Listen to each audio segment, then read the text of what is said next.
कायम करने की कोशिश करेंगे कि आखिर जो सिचुएशन अब भारत के लिए बन रही है, क्योंकि भारत का अफगानिस्तान एक पड़ोसी मुल्क है और अफगानिस्तान की जानिब से या तालिबान की जानिब से अब यही कहा जा रहा है कि वह अपनी सरजमीन को किसी भी पड़ोसी मुल्क के लिए या किसी भी मुल्क के लिए इस्तेमाल नहीं होने देंगे। क्या उनका इशारा भारत की तरफ था या उनका इशारा यह था कि आज तक जिस तरह से पाकिस्तान ये बात करते आया है कि जो अफगानिस्तान की सरजमीन जो है वो पाकिस्तान के खिलाफ इस्तेमाल हो रही है, तो कहीं सुहेल शाहीन इस तराजुर में अपनी बात तो नहीं बता रहे थे, क्योंकि उन्होंने कहा कि इस हवाले से जो भी मिलिट्री एक्टिविटीज होगी उसकी वो इजाजत नहीं देंगे, बल्कि जो डेवलपमेंटल एस्पेक्ट्स हैं और उसके साथ साथ जो फॉरेन अफेयर्स हैं वो कहीं ना कहीं अफगानिस्तान के साथ जुड़ सकते हैं। और उनका एक बड़ा बयान ठीक उस वक्त आ गया जब तालिबान ने पूरे अफगानिस्तान को अपने कब्जे में लिया हुआ है। और इस हवाले से तालिबान की जानिब से कल भी एक प्रेस कॉन्फ्रेंस दी गई थी और जो दुनिया के अंदर तालिबान के तहत खदशात का इजहार किया जाता है और मुख्तलिफ इल्जामात भी लगाए जा रहे हैं,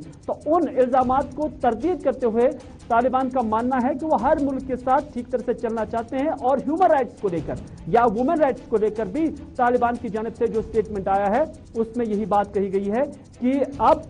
जो मुल्क की खवातीन होंगी यानी जो अफगानिस्तान की खवातीन होंगी उन्हें भी इस्लामिक पॉइंट ऑफ व्यू से पूरी आज़ादी होगी। लेकिन पहले आपको दिखाएंगे कि सुहेल शाहीन ने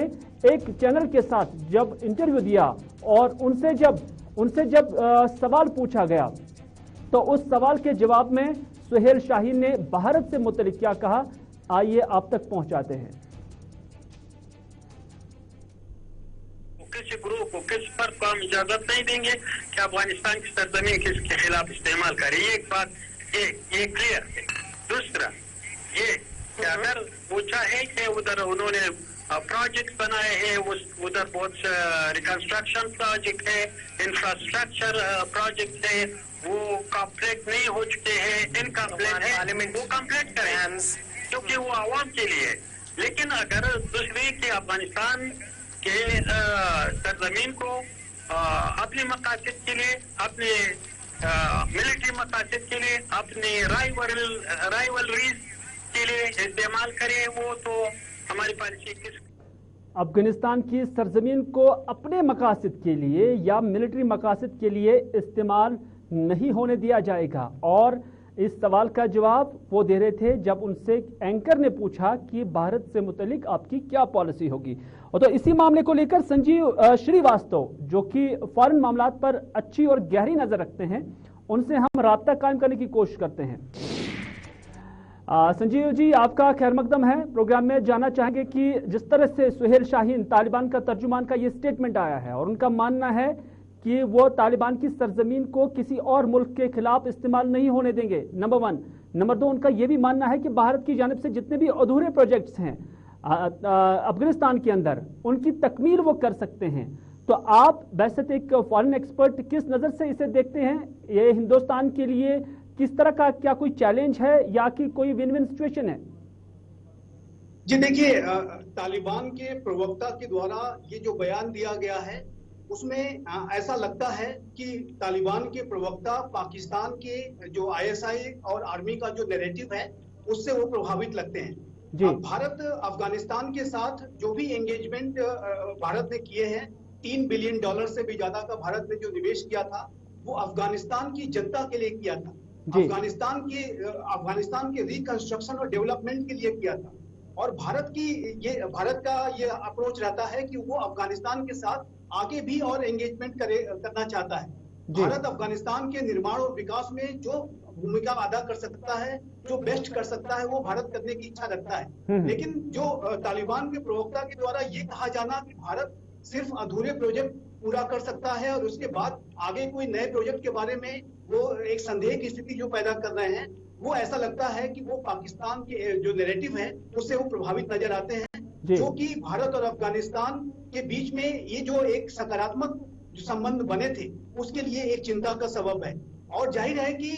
तालिबान यदि इसी रुख के साथ कार्य करेगा तो जाहिर है कि तालिबान को जो अपनी जो उसकी रिजीम है उसकी स्टेबिलिटी में, उसकी क्रेडिबिलिटी में, उसकी लेजिटिमेसी को हासिल करने में उसे बहुत दिक्कतों का सामना करना पड़ेगा। तालिबान को एक रिस्पॉन्सिबल बिहेवियर दिखाना होगा, तभी जाकर के तालिबान अपनी रिजीम की स्टेबिलिटी एक्सपेक्ट कर सकता है। ये बात आज अमेरिका की तरफ से भी स्पष्ट की गई है। और भारत भी लगातार इस बात को आने वाले समय में स्पष्ट करेगा कि जो तालिबान का जो बिहेवियर है, जो तालिबान का जो अप्रोच है, जो पड़ोसी राष्ट्रों को लेकर के, वो रिस्पॉन्सिबल होना चाहिए। तालिबान को संजीव जी जानना चाहेंगे मुख्तसरन आपसे, क्योंकि जब हम देखते हैं कि भारत का स्टैंड अभी तालिबान के तई क्या है, भारत अभी भी इस बात पर कायम है कि जो तालिबान है ये एक टेररिस्ट ऑर्गेनाइजेशन है, और उसके बाद तालिबान अगर अफगानिस्तान के अंदर बरसरे इक़्तिदार आते हैं, गवर्नमेंट में आते हैं, जिस तरह से उन्होंने कब्जा किया हुआ है, और उसके बाद अगर वो भारत के तई अपनी पॉलिसी में नरमी भी बरतता है, तो क्या भारत दहशतगर्द का टैग हटाकर उन्हें एक मुल्क तस्लीम कर सकता है? देखिए, तालिबान ने जिस तरीके से काबुल की सत्ता पे फोर्सफुल टेक ओवर किया है और इस प्रक्रिया में उसने जिस तरीके से अफगान सिक्योरिटी फोर्सेस को टारगेट किया, उन्हें आत्मसमर्पण पे मजबूर कर दिया, और लगातार वो अमेरिका के साथ भी जो उसने करार किया था उसको भी वायलेशन उसने किया। अर्बन सेंटर्स पे हमले करने के लिए नहीं कहा था उन्होंने, वायलेंस को कम करने की बात कही थी, महिलाओं को टारगेट न करने की, उन्हें बर्बरता तरीके से ट्रीट न करने की बात कही थी, जो कि सब कुछ दिखा है। अफगानिस्तान की जनता के अंदर एक भय है, एक असंतोष है, और वो जिस तरीके की एयरपोर्ट की जो तस्वीरें सामने आई हैं, जिस तरीके से लोग उड़ते हुए जहाज में किसी तरीके से लटक गए और उसके बाद उनकी मृत्यु हो गई जहाज से गिर के, ये बेहद विचलित करने वाली तस्वीरें हैं। भारत के लिए क्या ये फिजिबल होगा? नहीं, मेरे कहने का मतलब है कि भारत के लिए क्या फिजिबल होगा कि उन्हें एक मुल्क तस्लीम करेंगे, जब भारत का ये स्टैंड है कि वो एक टेररिस्ट ऑर्गेनाइजेशन है, फिर यकायक एक यू टर्न आ जाना, क्या ये एक जरूरत बन सकती है या मजबूरी बन सकती है फिर? जी देखिए, ये जो तालिबान जो ये इसमें जो रुख दिखा रहा है, वो तालिबान इसी वजह से दिखा रहा है क्योंकि उसे अंतर्राष्ट्रीय मान्यता चाहिए, उसे रिकॉग्निशन चाहिए। तालिबान ने अपनी पिछली गलतियों से सीखा है, और इसी वजह से ये जो आज का जो तालिबान है वो अपनी रिजीम की, अपनी जो सत्ता की स्टेबिलिटी को बनाए रखने के लिए वो इस तरीके की बात कर रहा है। लेकिन तालिबान ने जिस तरीके से सत्ता को हथियाया है, उससे इस बात की लगातार शंका बनी हुई है कि आने वाले समय में तालिबान अपने मूल चरित्र जो कि आतंक, हिंसा, बर्बरता वगैरह जो है दिखा सकता है। इस वजह से भारत इस तरीके की तालिबान को मान्यता नहीं देगा, और जाहिर है कि तालिबान को इसके लिए बहुत ही वर्क करना पड़ेगा, अपने बिहेवियर को सुधारना होगा और एक क्रेडिबल तरीके से अपने आप को बर्ताव करना होगा। भारत को सिक्योरिटी एश्योरेंस देने होंगे कि जब तक भारत के हितों को सिक्योरिटी एश्योरेंस तालिबान नहीं देगा, जब तक अपने व्यवहार में वो एक क्रेडिबिलिटी नहीं पैदा करेगा, तब तक ये भारत तालिबान को मान्यता नहीं देने जा रहा है। ये बात स्पष्ट है। बहुत बहुत शुक्रिया संजीव जी पूरी जानकारी देने के लिए और अपनी राय देने के लिए। और बात यही निकलकर सामने आ गई है कि जिस तरह से अभी सिचुएशन बन रही है उसमें भारत अभी बहुत सोचेगा, क्योंकि अभी भरोसा भारत की तरफ से तालिबान पर करना बहुत मुश्किल होगा, क्योंकि अब सिचुएशन इस तरह भी इमर्ज हो रही है कि तालिबान जो अपने हार्ड स्टैंड के लिए माने जाते थे, लेकिन अब दुनिया के अंदर ये भी तासुर वो दे रहे हैं कि वो अपनी नीतियों में या अपने कवानीन में या जो हार्डलाइननेस उनमें थी उसमें भी नरमी बरत रही हैं, ताकि जो दुनिया है, दुनिया के ममालिक है, वो उन्हें एक्सेप्ट करे। लेकिन भारत के लिए अभी भी ये पॉइंट ऑफ कंसर्न है। अब देखने वाली बात होगी कि भारत सरकार इस ज़मन में किस तरह का डिसीजन लेता है।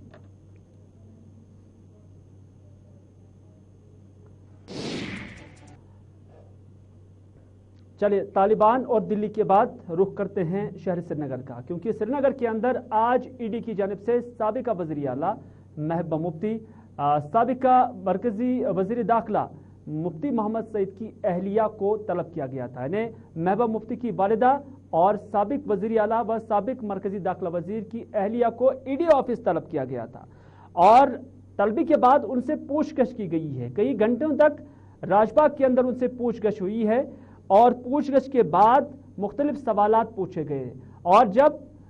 सवालात का सिलसिला खत्म हुआ उसके बाद महबूबा मुफ्ती अपनी वालिदा के हमरा बाहर निकली, क्योंकि वो अपनी वालिदा गुलशन आरा के साथ यहाँ पर आई हुई थी। और उसके बाद जब वो बाहर निकली तो बाहर जाकर उनसे सवालात पूछे गए, और सवालात का उन्होंने बहुत ही तीखा जवाब दिया, क्योंकि उनका कहना है कि मुल्क के अंदर या जम्मू कश्मीर के अंदर जो सियासी आवाज़ें हैं उनको दबाने की कोशिश की जा रही है। न सिर्फ सियासी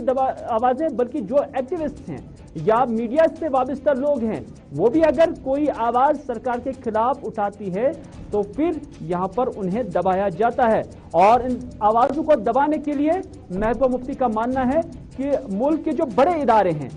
उन्हीं का इस्तेमाल किया जाता है। उन्होंने कहा कि एनआईए और ईडी को एक हसास जिम्मेदारी दी गई थी, लेकिन वो भी अब सच की आवाज को दबाने के लिए इस्तेमाल में लाए जाते हैं। महबूबा मुफ्ती ने कहा कि यहाँ सियासी लीडरान उनकी जुबानें भी बंद की जाती है और उसके साथ साथ मीडिया को भी फ्रीली काम करने नहीं दिया जाता है। और कल के वाक़ात का उन्होंने यहाँ पर हवाला भी दिया। और महबूबा मुफ्ती का मानना है कि इससे पहले जब भी वो बात करती थी, यानी इससे पहले उन्हें डिलिमिटेशन कमीशन से मिलने से इनकार किया तो अगले दिन उन्हें समन थमा दी गई। और उसके साथ साथ जब 5 अगस्त की तारीख थी और उन्होंने बाहर निकलकर अपने हामियों के साथ एहतजाज किया तो एक और नोटिस उन्हें थमा दिया गया। इस तरह से उनका मानना है कि उन्हें आवाज दबाने की कोशिश की जा रही है, लेकिन वो अपनी आवाज उठाती रहेगी। महबूबा मुफ्ती ने मीडिया नुमाइंदों के साथ बात करते हुए मजीद क्या कहा, आइए देखते हैं। देखिए, this has become a rite to passage, एक रिचुअल बन गया है कि जो आपने कल खुद देखा कि जब आप मीडिया के लोग अपनी ड्यूटी कर रहे थे, काम कर रहे थे, किस तरह से आपकी पिटाई की गई। इसी तरह आजकल ये जो नया कश्मीर बनाया गया है, जो जो भी सही बात करता है, जो सच्ची बात करता है, उसको उसके लिए सजा दी जाती है। और जो एजेंसीज जैसे ईडी है, एनआईए है, जिनको बहुत ही सीरियस काम करने के लिए बनाया गया है, मगर बदकिस्मती से इन एजेंसीज को वेपनाइज किया गया है। These agencies are being used against politicians, activists, media personnel, students, चाहे वो सुधा बर्दवाज हो, चाहे दिशा रवि हो, चाहे वो उमर खालिद हो, चाहे वो कोई पॉलिटिशियन हो। इस वक्त जो भी सच बोलता है, जो भी बीजेपी की डिवाइसिव पॉलिसी के खिलाफ बात करता है, जो भी जम्मू कश्मीर को लेके जो इन्होंने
संकल्प ये हमने लिया, हर काम को पूरा करे, वंचित कोई ना अब रहे, ये लक्ष्य हम पूरा करें।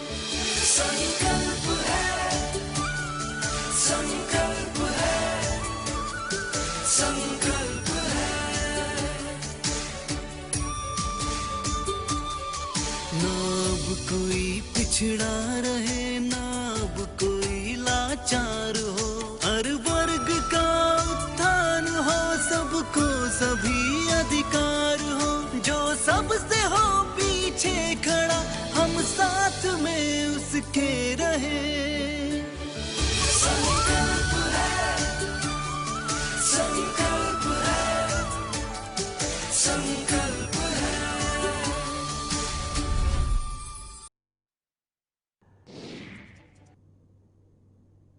नाज़रीन, अगली खबर में बात करते हैं सहाफ़ियों की, क्योंकि सहाफ़ियों पर भी ज्यादती हुई है। कल के दिन में ही आपने देखा कि शहर श्रीनगर के अंदर किस तरह से अलग अलग थानों के एसएचओज़ की जानिब से मीडिया नुमाइंदों को निशाना बनाया गया। और जब मीडिया नुमाइंदों को निशाना बनाया गया, उसके बाद मीडिया नुमाइंदों ने भी आवाज़ उठाई और हुकूमत के आला ऐवानों तक आवाज़ उठाई, लेकिन उस आवाज़ पर कहीं ना कहीं लब्बैक भी हुआ है। पुलिस सरबराह की जानिब से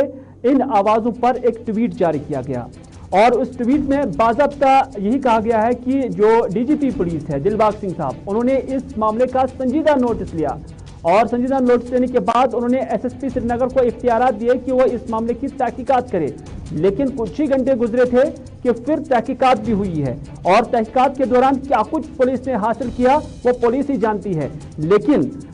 उसके बाद एक ट्रांसफर लिस्ट जो है वो भी निकाली गई है। लगभग 9 पुलिस अफसरान के तबादले हुए हैं। तबादले ही नहीं, लेकिन जिन पर इल्जामात थे कि उन्होंने ज्यादती की है, जो आप रेड लाइन में हमारे टेलीविजन स्क्रीन पर देख रहे हैं, उनमें 3 ऐसे एसएचओज हैं जिनके न सिर्फ तबादले हुए हैं बल्कि उन्हें अटैच किया गया है और पुलिस की जानिब से फौरेंसिक पेशतर यह कार्रवाई की गई है। हालांकि सहायती हलकों की जानिब से इसकी बाज़ाब्ते तौर पर इससे खुशामदीद किया गया है, इसका इस्तकबाल भी किया गया है। लेकिन सहायती हलके ये भी कहते हैं कि सिर्फ ट्रांसफर करना या अटैचमेंट करना कोई सजा नहीं है, क्योंकि जिस तरह से मीडिया नुमाइंदों को यहाँ पर मारा जा रहा है, उनके साथ ज्यादती की जा रही है, उसके बरक्स इस तरह का लिस्ट निकालना या उन्हें ट्रांसफर करना कोई सजा नहीं हो सकती है, बल्कि एक सही तरीके से जो जमहूरियत का चौथा स्तून मीडिया को तस्वर किया जाता है, तो उन्हें भी अपनी ड्यूटी करने की उन्हें इजाजत होनी चाहिए थी, ठीक जिस तरह पुलिस अपनी ड्यूटी कर रहा है। तो इस तरह से अलग अलग फ्रेम्स में आप देख रहे हैं कि जो डीजीपी पुलिस का जो ट्वीट आया और उसके बाद कल की जो सूरत हाल थी वो किस कदर थी, और फिर पुलिस जब एक्शन में आई तो उन्होंने ऐसे पुलिस अफसरान को अटैच भी किया और कुछ को उनकी ट्रांसफर भी अमल में लाई गई है।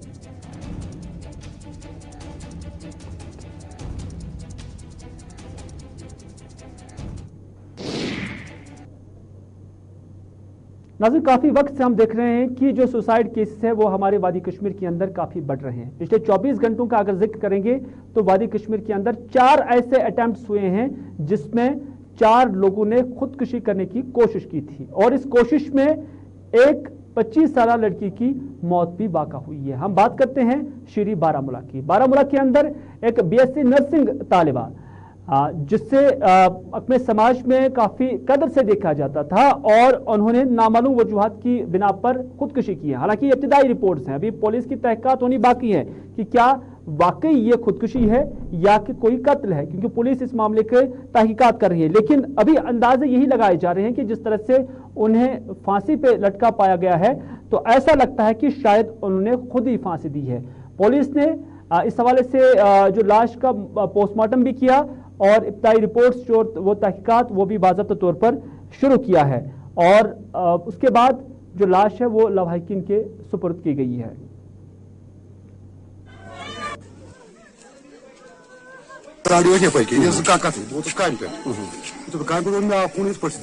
मगर मत असल लगी चीज टोपी नर्सिंग कर पान समझ दिल क्या पुलिस आमुत अस्पताल। नाज़रीन, जम्मू कश्मीर पीपल्स मूवमेंट जो कि एक नई जमात जम्मू कश्मीर के अंदर है और अभी इस जमात के जो नायब सदर है एडवोकेट सईद ताहिर इकबाल, उनकी जानब से अनंतनाग के अंदर एक प्रेस कॉन्फ्रेंस दी गई है और प्रेस कॉन्फ्रेंस के दौरान उन्होंने कहा कि दफ़ा 370 हटाए जाने के बाद वादे किए गए थे कि जम्मू कश्मीर के अंदर तब्दीली आ जाएगी और तब्दीली के साथ साथ ये भी कहा गया था कि तामीर और तरक्की के दरवाजे खुल जाएंगे, रोजगार के वसाइल पैदा किए जाएंगे, सिक्योरिटी सूरत हाल को बेहतर बनाया जाएगा। लेकिन उनका मानना है कि 370 हटने के बाद लोग मुसीबत में आ गए हैं। उनका यह भी कहना है कि मुश्किलात से लोग दो चार है और उसके साथ साथ मिलिटेंसी में भी इजाफा हो गया है। 2019 के बाद जो रियासत जम्मू कश्मीर में सियासी हालात बदल गए और जिसके बाद यहाँ के अवाम को वही चीज़ें देखनी पड़ी, वही चीज़ें सुननी पड़ी जो उन्होंने ख्वाब में भी नहीं सोचा था। 5 अगस्त 2019 का एक ऐसा दिन है जो मौजूदा सरकार एक तारीख साज दिन मानती है, लेकिन हमारा मानना है कि ये 5 अगस्त रियासत की सियासी तारीख में एक अलमिया है और एक सियाह तरीन दिन है। मनहूस दिन है जिस दिन गैर जमहूरी गैर आईनी तरीके से रियासत जम्मू कश्मीर के लोगों का नाज़रीन, आज की स्पेशल रिपोर्ट में बस इतना ही। अपने मेज़बान मीर हिलाल हांजुरी को दीजिए इजाज़त, इस वादे के साथ कि अगर ज़िंदगी रही तो आपसे फिर होगी मुलाकात। तब तक के लिए खुदा हाफिज़, फी अमानिल्लाह।